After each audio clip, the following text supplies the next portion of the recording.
আসসালামু আলাইকুম প্রিয় অষ্টম শ্রেণীর শিক্ষার্থীরা, আশা করি তোমরা ভালো আছো। নতুন একটি টিউটোরিয়ালে তোমাদেরকে স্বাগতম। আজকে আমরা আলোচনা করব তোমাদের পঞ্চম অধ্যায়ের অনুশীলনীর প্রশ্ন। আশা করি তোমরা দেখতে পারতেছো 6 নম্বর কোশ্চেনটি। তো এখানে বলে দেওয়া আছে, দেখো এখানে এই একটি আয়তক্ষেত্র দিয়ে দেওয়া আছে। আয়তক্ষেত্রের এই পরিসীমা নির্ণয় করতে বলা হয়েছে। আমরা পরিসীমার সূত্র জানি। আমরা যে জিনিসটা নির্ণয় করব, পরিসীমার সূত্র হচ্ছে আমাদের 2 ইন্টু দৈর্ঘ্য যোগ প্রস্থ। এটা আমরা সবাই জানি, খুব একটা সহজ বিষয়, অর্থাৎ আয়তক্ষেত্রের পরিসীমা। তাহলে আমরা আয়তক্ষেত্রের পরিসীমা নির্ণয় করব। এই আয়তক্ষেত্রের পরিসীমা, এই আয়তক্ষেত্রের পরিসীমার সূত্র হচ্ছে, আয়তক্ষেত্রের পরিসীমার সূত্র হবে, আয়তক্ষেত্রের পরিসীমা হচ্ছে তোমার কত জানি আমরা 2 ইন্টু এই দৈর্ঘ্য যোগ প্রস্থ। এই সূত্রটা আমরা নির্ণয় করব। এখানে দেখো এই চিত্রতে কিন্তু এখানে ভালো করে লক্ষ্য করো, এখানে এই দৈর্ঘ্যের মান দিয়ে দেওয়া আছে, অর্থাৎ এই দৈর্ঘ্যটা দিয়ে দেওয়া আছে, বাট এই প্রস্থের মান কিন্তু দেওয়া নেই। দেখো প্রস্থের মান দেওয়া নেই, এখানেও নেই, এখানেও নেই। তো এখান থেকে আমরা এই প্রস্থটা নির্ণয় করতে হবে। আমরা সহজে নির্ণয় করার চেষ্টা করব। এর জন্য আমরা পিথাগোরাসের হেল্প নেব। পিথাগোরাসের সূত্র তোমরা জানো, পিথাগোরাসের সেই হেল্প নিয়ে আমরা সম্পন্ন করব। তো এখন দেখো এটা একটা সমকোণী ত্রিভুজ হয়ে যাচ্ছে এবং ADB এটা একটা ত্রিভুজ হবে। অর্থাৎ এই যদি আমি একটা ত্রিভুজ এখানে কল্পনা করি, ত্রিভুজটা হবে তোমার এই DAB, অথবা একটা ত্রিভুজ নিতে পারি, আমরা এখানে নিতে পারি DCB। এই DCB যেভাবেই নেই না কেন, এই অংশটা দেখো, এই অংশটা BD অতিভুজ আমি পাবো। অর্থাৎ অতিভুজ স্কোয়ার ইকুয়াল টু লম্ব স্কোয়ার প্লাস এই ভূমি স্কোয়ার, দুইটা মানে আমরা এখান থেকে সহজে নির্ণয় করতে পারবো। তো যেহেতু এটা সম্ভব, তো এই ক্ষেত্রে আমরা এই লম্ব মানি হচ্ছে আমার এই ত্রিভুজের প্রস্থ, যেটা মানে আমার চতুর্ভুজের প্রস্থ ত্রিভুজের লম্ব হবে। এখান থেকে সহজে প্রস্থ নির্ণয় করে এই প্রস্থটা আমরা বসিয়ে ফেলতে পারবো। আশা করি তোমরা এটা বুঝবে, না বুঝলে কমেন্টস করবে। আমরা এবার অঙ্কটা শুরু করতেছি। আশা করি আমাদের বেসিক কথাবার্তা বলাগুলো শেষ। এখন আমরা প্রথমে এই ABCD আয়তক্ষেত্রের একটা BD কর্ণ, এই কথাটা আমরা লিখে ফেলবো। এই সূত্রটা আশা করি তোমরা কাজে লাগবে। আমরা পরে এই সূত্র অ্যাপ্লাই করব। আপাতত আমরা এই সূত্রটা এখন রাখতেছি না। তো প্রথমে আমাদের এই যে ক্ষেত্রটা দিয়ে দেওয়া আছে, দেখো এই AB চিত্র, আমার এই চিত্রের মাঝখানে এই দেখো এই চিত্রের মাঝখানে যে অংশটা দিয়ে দেওয়া আছে, আমার একটা চতুর্ভুজ দেওয়া আছে। চিত্রে আমার কি দেওয়া আছে, ABCD চতুর্ভুজ। এই ABCD এটি আয়তক্ষেত্র বা চতুর্ভুজ। একটি একটি আয়ত, সেটা বুঝতে পারছো। আয়তক্ষেত্র এটা দিয়ে দেওয়া আছে, যার কর্ণ এই কর্ণের মান দিয়ে দেওয়া আছে। কর্ণ হচ্ছে আমার BD, কর্ণ হচ্ছে BD, এবং এবং দুটি সমকোণী ত্রিভুজ, এবং আমার কি দুটি সমকোণী ত্রিভুজ উৎপন্ন করবে, এবং এই দুটি সমকোণী ত্রিভুজ,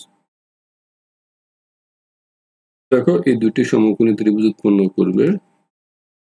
দুটি সমকোণী ত্রিভুজ, একটি কোণ দেওয়া আছে এবং দুটি সমকোণী ত্রিভুজ। একটা ত্রিভুজ হচ্ছে দেখো কত, ত্রিভুজ ABDU, আর একটা ত্রিভুজ হচ্ছে তোমার এখানে এই DCD, এই দুইটা ত্রিভুজ। আমার দুইটা ত্রিভুজ প্রয়োজন নেই, একটা ত্রিভুজ থেকেই আমরা নির্ণয় করে ফেলবো। যেহেতু এটা আয়তক্ষেত্র, আয়তক্ষেত্রের এই দেখো বিপরীত বাহু দুটি সমান হবে, এবং দেখো এইটা 40, এখানে অবশ্যই 40 হবে। তাহলে এই আমি প্রথমে ABD, আমি এই ত্রিভুজ আমি ABD থেকে নেই, ABD হতে এই ত্রিভুজটি কি লিখতে পারি বলতো? আমরা এখানে যা লিখতে পারি, ABC একটা সমকোণী ত্রিভুজ, আমরা কি লিখতে পারি বলতো? BD স্কোয়ার, এই অতিভুজ স্কোয়ার ইকুয়াল টু এই লম্ব স্কোয়ার এই প্লাস ভূমি স্কোয়ার। তাহলে আমি এখান থেকে লিখতে পারি এই AB স্কোয়ার প্লাস এখানে লিখতে পারি এই AD স্কোয়ার। আশা করি বুঝতেই পারছো। এই যে BD এর মান দিয়ে দেওয়া আছে, BD এর মান 41, এই 41, এই 41, এই 41 স্কোয়ার, আর এখান থেকে এবি এর মান আমরা দেওয়া আছে, দেখো এবি এর মান দিয়ে দেওয়া আছে, এবি এর মান দেওয়া আছে এখানে এই 40 স্কোয়ার প্লাস রয়ে গেল আমার এডি স্কোয়ার। আমি এখান থেকে এই এডির মান নির্ণয় করবো। আশা করি এতটুকু বুঝতে পারছো। এবার আমরা এটাকে পক্ষান্তর করে ফেলবো। পক্ষান্তর করলে সবচেয়ে সুবিধা। দেখো এই সম্পূর্ণ এই অংশটাকে আমি এই পাশে নিয়ে আসবো, আর এটাকে এই পাশে আনবো, আর ওইটাকে ওই পাশে নিয়ে নেব। এটাই হচ্ছে পক্ষান্তর, মানে একটা অংশ। পক্ষান্তর যদি করি তাহলে 40 মানে এখানে কত, 4 4 আমি ডাইরেক্ট পরে লাইন লিখবো, এই 40 এই স্কোয়ার প্লাস এখানে এই এডি স্কোয়ার, আর এখানে কত হচ্ছে 41 এই 41 স্কোয়ার। এটার নাম হচ্ছে পক্ষান্তর। আশা করি তোমরা এটা বুঝতেই পারছো পক্ষান্তর। এবার এখান থেকে আমরা এডি নির্ণয় করব। তাহলে এই এডি স্কোয়ার এর মানে হচ্ছে, তাহলে এখানে দেখো এই 41 এই স্কোয়ার এই পাশে আসবে এই 40 স্কোয়ার। আশা করি তোমরা এটা বুঝতেই পারছো, এটা না বোঝার কিছুই নেই। বা এখান থেকে শুধু এডির মান নির্ণয় করার জন্য আমাকে এই রুট ওভারটা, দেখো এই রুট ওভারটা আমার এই পাশে চলে যাবে। আবার বলি এই রুট ওভারটা আমার ঠিক এই পাশে চলে যাবে, এটি স্কোয়ার আছে ওই পাশে রুট। তাহলে 41 স্কোয়ার আমরা কত জানি, 41 হচ্ছে 1681, এই 1681, আর 40 স্কোয়ার হচ্ছে 4 4 16, 1600, এই 1600। তাহলে এখান থেকে আমরা খুব সহজেই মান নির্ণয় করতে পারবো। এখান থেকে কি মান দিয়ে আছে, ধরো তো এটা থাকতেছে এই শুধু 81, আলটিমেট এটা মান হয়ে যায় 9। তাহলে সুতরাং এডির মান পেলাম 9। এডিতে আমি কোন জায়গাতে পেয়েছি, পিথাগোরাস উপপাদ্য অনুসারে। অর্থাৎ এই এডির মান এখানে আমরা 9 বসাতে পারি, এইটাও 9 বসাতে পারি। তারপর আবার এটা যেহেতু আমার কি, লক্ষ্য করো এটা হচ্ছে আমার এই আয়তক্ষেত্র, আয়তক্ষেত্র পরিসীমা চাইছে। তাহলে আমরা জানি এই আগে আমরা এখানে কি করি, আবার আয়তক্ষেত্র টানি।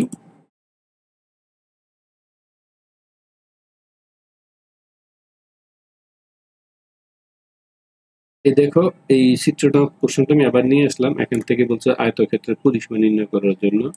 তাহলে যেটা আমরা জানি আয়তক্ষেত্রের পরিসীমার যে চিত্রটা, আমরা এই পরিসীমার সূত্রটা এখানে নিয়ে নেই। আমার এখানে আগের যে চিত্র অনুযায়ী আমরা যে মানটা পেয়েছিলাম, এডির মান পেয়েছিলাম, দেখো এখানে 9 বসিয়ে দেই। তাহলে 2 ইন্টু দৈর্ঘ্য যোগ প্রস্থ, তাহলে পরিসীমা তাহলে 2 ইন্টু দৈর্ঘ্য কত ছিল, দৈর্ঘ্য ছিল 40, প্রস্থ ছিল 9। তোমরা এটা বুঝতেই পারছো, ক্যালকুলেশন করলে 40 এর 9 হয়ে গেল কত বলতো, 40 এর 9 হয় আমার এই গুণ করলে এটা হয় 49, এটা কত হবে বলতো, এই 98, এই 98 সেন্টিমিটার। যেহেতু এটা সেন্টিমিটার আছে, তো সেন্টিমিটার আমরা নির্ণয় করে ফেলবো। আশা করি এটা বুঝতেই পারছো। তাহলে সুতরাং এই পরিসীমা এত সেন্টিমিটার অ্যান্সার। আশা করি এটা নিয়ে কারো কোনো প্রবলেম নেই। তারপরেও যদি কারো প্রবলেম হয় কমেন্টস করবা, আমরা চেষ্টা করবো তোমাদের কারো ক্লিয়ারলি বোঝানোর জন্য।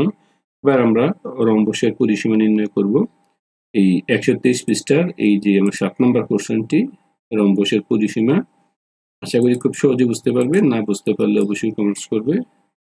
এবার আসো আমরা রম্বস সম্পর্কে একটু জেনে নেই।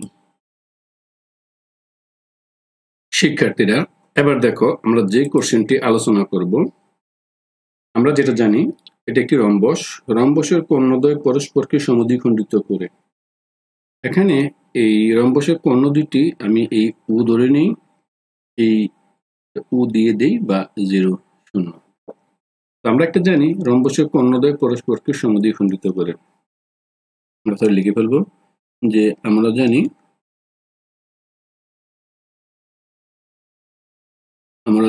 আমরা কি জানি বলতো, এই রম্বসের কর্ণদ্বয় পরস্পরকে সমকোণে সমদ্বিখণ্ডিত করে। আমরা জানি এই জিনিসটা অবশ্যই জানবে, রম্বসের কর্ণদ্বয়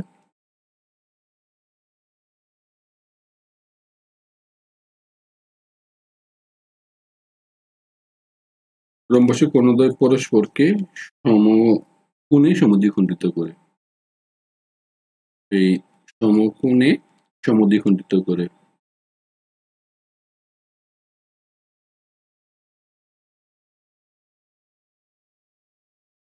আমরা জানি রম্বসের কর্ণদ্বয় পরস্পরকে সমকোণে সমদ্বিখণ্ডিত করে। তাহলে দেখো এই এসি তাহলে কর্ণ, আমার একটা কর্ণ কি কি দেওয়া আছে দেখো, কর্ণ দেওয়া আছে, কর্ণ একটা দেওয়া আছে এসি, তার মান দেওয়া আছে তোমার এখানে 30 সেন্টিমিটার, আমরা যা জানি দেওয়া আছে এই 30 সেন্টিমিটার, তোমরা এখানে দেখতে পারতেছো। এবং আরেকটা কর্ণ হচ্ছে কত, বিডি, এই কর্ণটা হচ্ছে তোমার এই 16 সেন্টিমিটার। এবং তারা কি, এবং ছেদবিন্দু, তারা পরস্পর কোণ বিন্দু ছেদ করে ছেদবিন্দু সমান সমান ও, অথবা সমান সমান দেওয়ার প্রয়োজন নেই, তাহলে ছেদবিন্দু ও।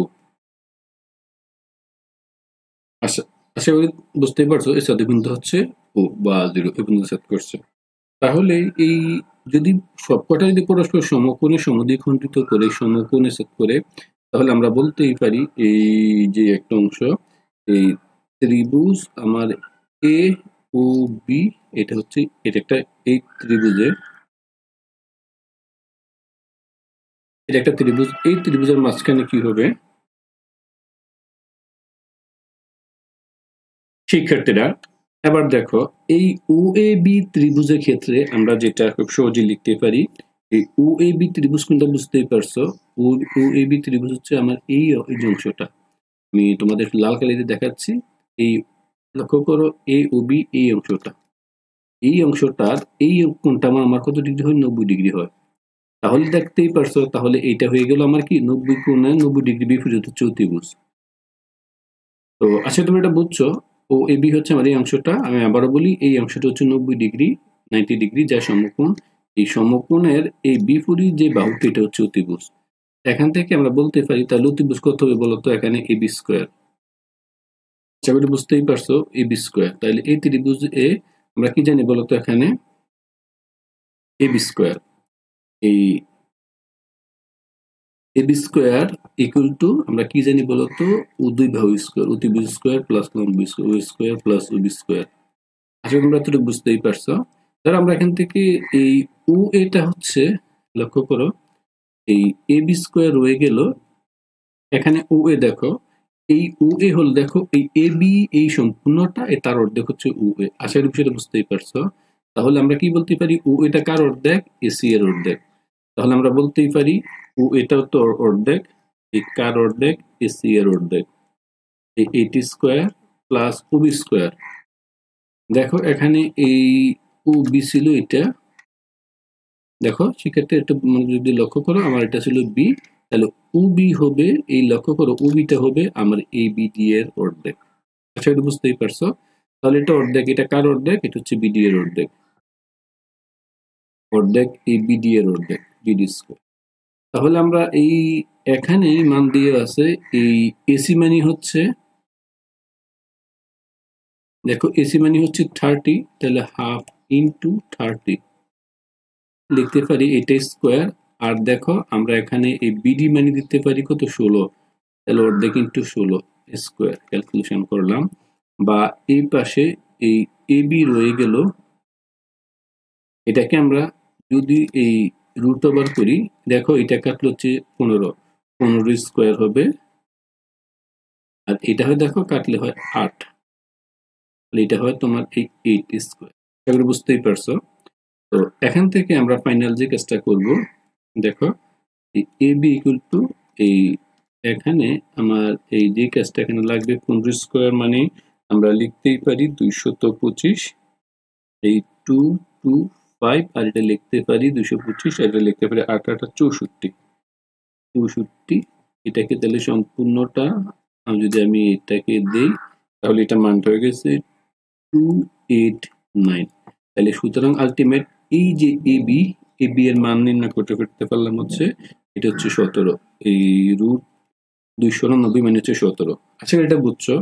তাহলে এখান থেকে দেখো এই এ বি এর মান পেলাম 17, যেহেতু এটা একটা রম্বস, রম্বসের সবগুলো বাহু সমান, আমরা জানি রম্বসের সবগুলো বাহু পরস্পর সমান, তাহলে সবগুলো মান হচ্ছে 17। তাহলে পরিসীমা, সুতরাং এখানেই লিখতে পারি এই পরিসীমা। আশা করি এটা আমরা শেষে লিখবো। আশা করি এতটুকু বুঝছো, এটা নিয়ে কারো কোনো প্রবলেম নেই। প্রবলেম হলে সাথে সাথে বলে ফেলবে বা কমেন্টস করবে বা ভিডিওটি বেশ কয়েকবার দেখবে। আসো আমরা বাকি অংশটা সলভ করি। শিক্ষার্থীরা এখানে দেখো আমরা যেই মানটা পেয়েছিলাম, অর্থাৎ এই এবির মান পেয়েছিলাম 17, তোমরা এর আগে দেখেছিলে। তারপর বিসির মানও পেয়েছিলাম 17, এই সবগুলো 17, কারণ একটা জানা মানে রম্বসের সবগুলো বাহু জানা। আমরা জানি রম্বসের 4টি বাহুই পরস্পর সমান। তাহলে সুতরাং রম্বসের পরিসীমা, তাহলে পরিসীমা কত হবে? পরিসীমা, এই রম্বসের পরিসীমা আর পরিধি একই কথা। পরিসীমা অথবা তার নাম কি, যেহেতু এখানে পরিধি বলা হয়েছে, আমরা পরিধি নির্ণয় করব। তাহলে এখানে যেভাবে আছে আমরা ঠিক এইভাবে লিখলেও হবে, সমস্যা নেই, রম্বসের পরিধি। তাহলে দেখো এই রম্বসের পরিধি কি হবে, আমরা এখান থেকে অথবা পরিসীমা অথবা রম্বসের এই যে পরিধি, তাহলে এই পরিধি সূত্রটা হবে এখানে এই 4a, কারণ 4টা বাহু আছে, 4 ইন্টু যে কোনো একটা বাহু, 4 ইন্টু ab, বা এই 4 বাহু 4ab, মানে ab দিলাম কারণ 4টা বাহু। অথবা আমরা তাহলে সবগুলো দিতে পারি, কারণ আমরা একটা ab নির্ণয় করছিলাম, ab গুলোটা নির্ণয় করছিলাম 17। যেহেতু রম্বসের 4টি বাহু সমান, অর্থাৎ আমার ab এর সমান BC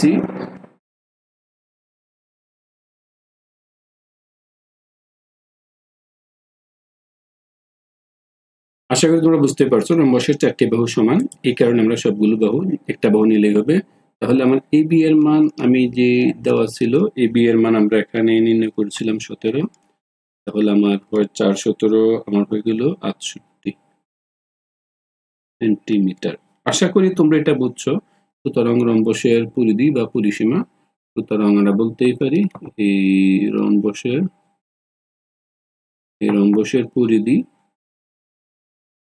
রম্বসের পরিধি বা পরিসীমা